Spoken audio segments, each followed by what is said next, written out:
नमस्कार साथियों, आप सभी का स्वागत है हमारे YouTube चैनल आरके सेंटर 2.0 में। आज हम लोग पढ़ेंगे एक पदी, द्विपदी, तीन पदी कैसे निकालते हैं। इसके लिए हम लोग जानेंगे। आज का पहला सवाल हमारा होगा, पहले का हमारा सवाल है वो है 10x। 10x में कितने पद हैं? तो 10 और x ये दोनों एक साथ है, न कि 10 अलग है और x है। 10 हम बोलते हैं अचर संख्या, यानी गिनती की यानी प्राकृतिक संख्याएं अचर संख्या कहलाती हैं, और x को हम बोलते हैं चर संख्या। तो हमारा यह दोनों मिलाकर के एक पद होते हैं, तो इसे हम एक पदी व्यंजक या एक पदी व्यंजक कह सकते हैं या कहते हैं। इसी तरीके से इसका सेकेंड होगा 5x² प्लस 3x। यहां पे जो ये 5x² है यह एक पद हुआ और यह एक पद हुआ, यानी टोटल इसमें दो पद है, तो यह द्विपद कहलाएगा, यानी द्विपदीय व्यंजक या द्विपदी बहुपद। तीसरा लेंगे x+1 का स्क्वायर है। अगर हम इसको सॉल्व करें तो यह हमारा a+b का होल स्क्वायर के जैसा लग रहा है। तो पहले अगर हम इसको सॉल्व करेंगे तो यहां से बनेगा यह x² प्लस 2x+1, क्योंकि हम जानते हैं कि a+b का होल स्क्वायर का सूत्र होता है a² plus 2ab plus b², क्योंकि b की जगह 1 है और a की जगह x है। तो यहां से सबसे पहले x² प्लस 2x, b की वैल्यू अगर 1 रखे, 1 में 2 का गुणा करें तो 2x प्लस 1, b की वैल्यू 1 है तो 1 का स्क्वायर कर देंगे। और इसमें टोटल पदों की संख्या 3 है, 1 2 3, यानी 3 पद है, तो इसे हम त्रिपद भी कह सकते हैं, त्रिपद। और चौथा सवाल हमारा होगा x+9 का स्क्वायर। यह भी हमारा a+b का होल स्क्वायर के जैसा है, तो सबसे पहले हम इसको सॉल्व करेंगे। तो यहां से x² प्लस 2 इंटू ए की वैल्यू x और b की वैल्यू 3 गुणे और प्लस 3 का स्क्वायर।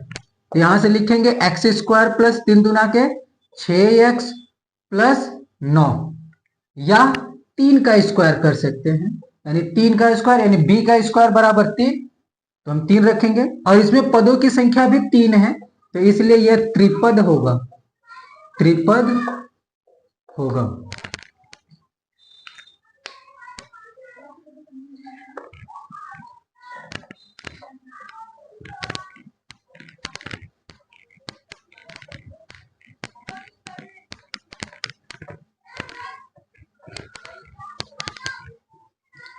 अगला हमारा सवाल है दूसरा, निम्नलिखित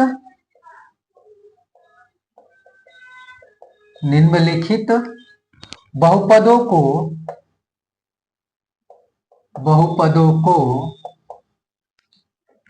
आरोही क्रम में लिखिए। पहला हमारा होगा 5x⁻7 plus x⁻8 minus 5x² plus 5x⁻6 plus 2x⁻5 minus +7। यह हमारा पहला सवाल है। इसमें हम लोग जानेंगे कि आरोही क्रम क्या होता है।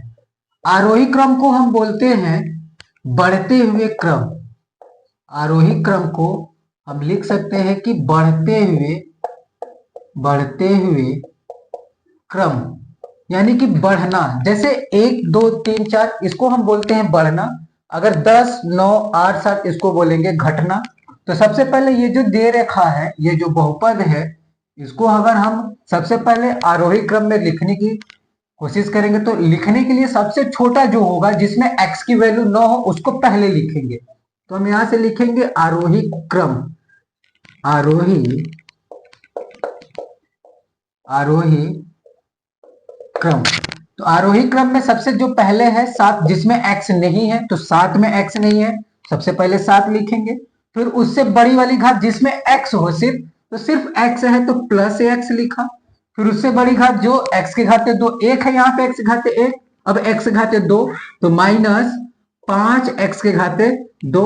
अब उससे बड़ी घात x की घात 3, तो x की घात 3 कोई भी नहीं है। फिर उससे बड़ी घात x की घात 4, x की घात 4 भी नहीं है, x घात 5 है तो 2x की घात 5 हमने लिखा। फिर उससे बड़ी घात 5x घात 6 यहाँ पे है, हमने उसको लिखा।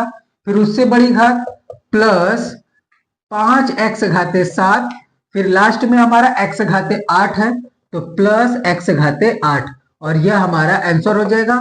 और इस क्रम को हम बोलते हैं आरोही क्रम, यानी कि हम सबसे पहले यानी छोटे से शुरुआत करेंगे और बढ़ते बढ़ते x घात 8 तक जाएंगे। हम x की घात क्यों ले रहे हैं? क्योंकि अचर संख्या हमारी सिर्फ इसमें x है, इसलिए हम x की घात लेंगे। दूसरा क्वेश्चन देखेंगे हम, x घात 3 plus 1 plus x square minus x घात 5 प्लस x, और इसको भी आरोही क्रम में ही लिखना है। आरोही क्रम, आरोही क्रम में अगर लिखना है तो सबसे पहले है 1, हम उसको लिखेंगे। फिर उससे बड़ी घात x को तो सिर्फ x, फिर उससे बड़ी घात एक्स स्क्वायर तो हम लिखेंगे प्लस एक्स स्क्वायर, फिर उससे बड़ी घात एक्स क्यूब तो प्लस एक्स क्यूब, फिर उससे बड़ी घात x घात 4 जो कि नहीं है, माइनस x घात 5 है तो हम माइनस x घात 5 लिखेंगे, और यह हमारा आंसर हो जाएगा। और यह क्रम हमारा आरोही क्रम होगा। ये तीसरा सवाल देखेंगे आरोही क्रम में, तो x घात 5 प्लस x घात 6 minus x square minus x घात 4 प्लस x माइनस x घात 3 प्लस 17। सबसे जो पहले जिसमें x नहीं है हम उसको लिखेंगे, तो आरोही क्रम, आरोही क्रम को हम बोलते हैं बढ़ते हुए क्रम, यानी आरोही क्रम बराबर सबसे पहले जिसमें x नहीं है हम 17 लिखे, फिर उससे बड़ी घात प्लस x, फिर उससे बड़ी घात माइनस एक्स स्क्वायर। माइनस कैसे पता चला? क्योंकि उसके पहले माइनस लगा इसलिए मैंने माइनस लगाया है। फिर उसके आगे उससे बड़ी घात x के पावर 3 तो माइनस एक्स के पावर 3, उससे बड़ी घात माइनस एक्स घात 4 तो माइनस एक्स घात 4, उससे बड़ी घात x से पहले कुछ नहीं है तो यहाँ पे प्लस लगेगा तो ये प्लस x घात 5 फिर प्लस x घात 6 हो जाएगा, यानी x घात 5 से बड़ा x घात 6, और यह हमारा आंसर हो जाएगा। इसको कहते हैं आरोही क्रम। आरोही क्रम का मतलब होता है बढ़ते हुए क्रम। आरोही क्रम के बाद अब हम पढ़ेंगे अवरोही क्रम।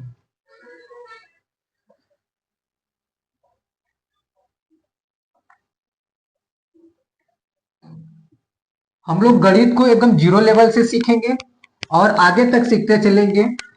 शुरुआत हमेशा जीरो से ही की जाती है, इसलिए हम लोग जीरो से शुरुआत कर रहे हैं और जीरो लेवल से सीखेंगे और आगे की ओर हम लोग बढ़ते चले जाएंगे।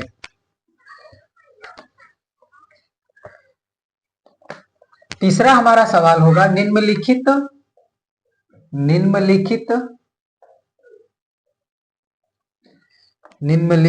बहुपदों को अवरोही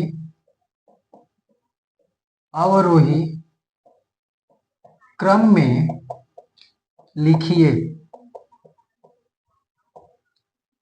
सबसे पहले हम जानेंगे कि अवरोही क्रम क्या होता है।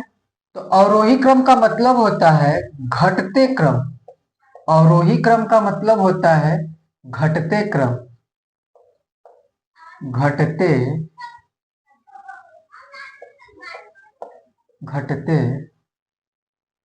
हुए क्रम। पहला हमारा सवाल देखेंगे, 13x स्क्वायर माइनस 4x घात 5 प्लस 7x घात 3 प्लस 2x घात 4 है। तो सबसे पहले हम बोलेंगे घटते हुए क्रम का मतलब है कि जो सबसे बड़ी होगी घात उसको पहले लिखेंगे, फिर उससे छोटी घात, फिर उससे छोटी घात, फिर सबसे छोटी घात को। तो अगर हम हल करें तो लिखेंगे जो सबसे बड़ी घात क्या है, माइनस एक्स घाते 5, उसको लिखेंगे। फिर उससे छोटी घात प्लस 2x4, फिर उससे छोटी घात प्लस 7x3, फिर उससे छोटी घात प्लस 13x², और यह हमारा आंसर होगा। यानी जो सबसे बड़ी घात है उसको पहले, फिर उससे छोटी वाली घात, फिर उससे छोटी घात, फिर सबसे छोटी घात को हम लिखेंगे, और इस क्रम को हम बोलते हैं अवरोही क्रम या घटते हुए क्रम। दूसरा क्वेश्चन होगा हमारा y² plus 2y घाते 4 plus 3y plus y³ plus 8। तो जो सबसे बड़ी घात होगी उसको हम लिखेंगे, अगर हल करें, और लिखेंगे अवरोही क्रम, अवरोही क्रम बराबर सबसे बड़ी घात यानी कि 2y घाते 4 plus y घाते 3 plus y² plus 3y plus 8, और यह हमारा आंसर हो जाएगा। तीसरा सवाल हमारा होगा x घाते 3 plus 5x² plus 7 plus x घाते 4 plus 5x। हल करेंगे तो सबसे पहले लिखेंगे अवरोही क्रम, अवरोही क्रम बराबर सबसे बड़ी घात x घाते 4 है तो हम लिखेंगे x घाते 4, उससे छोटी घात x घाते 3 तो प्लस x घाते 3, प्लस इसके आगे कुछ नहीं चिन्ह लगा रहता है, लेकिन फिर भी प्लस लगता है क्योंकि प्लस इसके आगे होता है, इसलिए प्लस लिखा जाता है। तो x घाते 3, जैसे अगर हम 5 लिखे तो 5 के आगे कुछ नहीं है यानी प्लस है। अगर -5 लिखा जाता तो माइनस चिन्ह लगाया जाता, लेकिन प्लस रहता है तो उसके आगे प्लस नहीं लिखा जाता। तो इसीलिए x के पावर 3 है, उसके पहले प्लस है, उसको लिखा नहीं गया, लेकिन यहाँ पे हम लगाएंगे। फिर x घाते 3 से जो छोटा होगा 5x², फिर उससे जो छोटा होगा वह 5x, फिर लास्ट में 7 बच रहा है जो बिना x के है, और यह हमारा हो जाएगा अवरोही क्रम या घटते हुए क्रम। इस तरीके से हम अवरोही और आरोही सीखे हैं। आगे की वीडियो में हम और कुछ भी सीखेंगे। अगर आप चैनल पे नए हैं तो चैनल को सब्सक्राइब करें और अपने मित्रों तक शेयर करें। धन्यवाद।